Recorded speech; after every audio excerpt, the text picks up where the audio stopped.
దాంట్లో మొత్తం సరంజామా వేసుకుని, సరంజామా అంటే డబ్బులు, బంగారం అవి వేసుకుని పారిపోతారండి.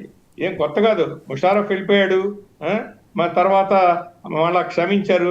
అరే ఏమైనా మన బాయి మిలిటరీ కదా తీసుకొచ్చారు, మళ్ళా ఉన్నాడు, రోగం వచ్చింది, మళ్ళా చచ్చే ముందులు అంటాడండి భారతదేశం మీద అణుబాంబు వెయ్యాలని నాకు ఒక ఆలోచన కూడా వచ్చింది కార్గిల్ యుద్ధంలో. మరి ఎందుకు ఆగాడో తెలియదండి. అప్పుడే కనుక ఉంటే అది తెలిసి వచ్చేది. కారణం ఏంటంటే వాళ్ళ దగ్గరండి వస్తు సామాగ్రి ఉంటుంది కానీ ప్రయోగించే నైపుణ్యాలు లేవు. అది మాత్రం ఖచ్చితం. నైపుణ్యం కావాలంటేనండి డెడికేషన్ కావాలి. డెడికేషన్ కావాలి అంటే ఆ ట్రైనింగ్ ఉండాలి, వాళ్ళ మనసులో భావన ఉండాలి. ఎప్పుడైతే దేశం చక్కటి ఆ సన్మార్గంలో వెళ్తా ఉంటుందో అక్కడున్న సైనికులకు కూడా ఆ మంచి ఆలోచనలు వస్తాయి, ఒబీడియన్స్, క్రమశిక్షణ ఇవన్నీ వస్తాయి. కాబట్టి మన సైన్యం ఈ రీతిలో ఉంది. అక్కడ అలాంటిది ఏది లేదు కాబట్టి ఆ రకంగా ఉన్నారు. ఎక్కడన్నా ఉందండి సెకండ్ వరల్డ్ వార్ తర్వాత 93,000 మంది సైనికులు సరెండర్ అయ్యారంటే బంగ్లాదేశ్ లిబరేషన్ లో. అయితే అందరినీ కూడా ఫీల్డ్ మార్షల్ మానిక్ షా ఒక బాత్రూమ్ సఫాయి వాళ్ళనండి ఆయన పలకరించాడండి. ఓకే, ఒక పిక్చర్ ఒకటి వచ్చింది శ్యామ్ బహదూర్ అని, దాంట్లో చూస్తే కూడా తెలుస్తుంది అనమాట, నిజమైన కథ అది. సఫాయి వాలాని సైనికులు పట్టుకుంటే ప్రిజనర్ గా ఒక ఫీల్డ్ మార్షల్ అంతటి వాడు జనరల్ వెళ్ళి పలకరించాడంటే ఎంత ఉదాత్తమైన భావాలని. తర్వాత నాకు బాగా గుర్తు ఆయన ఇచ్చిన ఉపన్యాసంలో, మీరు కొంత సాక్రిఫై చేయాలి, మీ రేషన్ కానీ, మీ దుస్తులు కానీ, మీ మందులు కానీ కొంతవరకు సాక్రిఫై చేయాలి.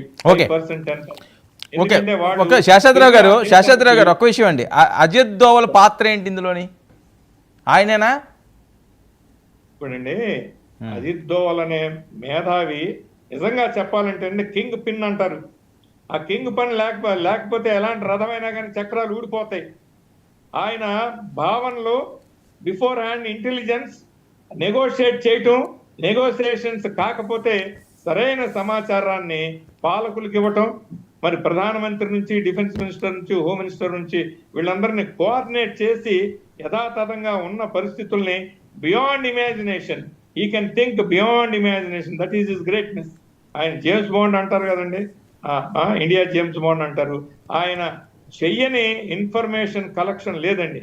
ఆఖరికి అమెరికాలో ఒకసారి ఆయన మీదకి వచ్చి ఆయన మూసేయాలని చూస్తే అది ముందుగానే కనిపెట్టి పారిపోయి వచ్చాడు, తప్పించుకుని వచ్చాడు. పారిపోయి రావటం కదండి, తప్పించుకుని రావటం. పారిపోయి రావటం వేరు, తప్పించుకుని రావటం వేరు. అజిత్ దోవల్ అనే ఆయన మరి నిజానికి ఆయనకి ఈ దేశం అండి ఎప్పటికీ తరతరాలుగా రుణపడి ఉంటుంది. కారణం ఏంటంటే ఆయన కనపడడు మనిషి, man behind the screen. Armed forces కూడా ఇన్ఫర్మేషన్ ఇస్తాడు, గైడెన్స్ ఇస్తాడు. ఈ జాయింట్ స్టాఫ్ కమిటీలు అంతా కూర్చున్నప్పుడు ఈయన ఇచ్చేటువంటి ఆ ప్రాపర్ అంటే ప్రీవియస్ ఎక్స్పీరియన్సెస్ తో 71లో ఏం జరిగింది, ఆయన ఏ రకంగా ఇన్ఫర్మేషన్ తీసుకొచ్చాడు, కార్గిల్ వార్ గురించి ఎలా జరిగింది.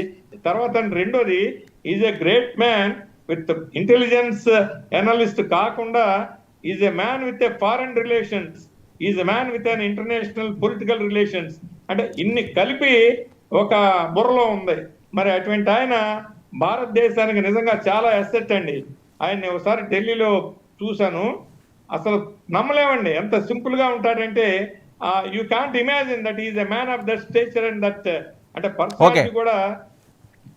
Right okay. బషీర్ గారు,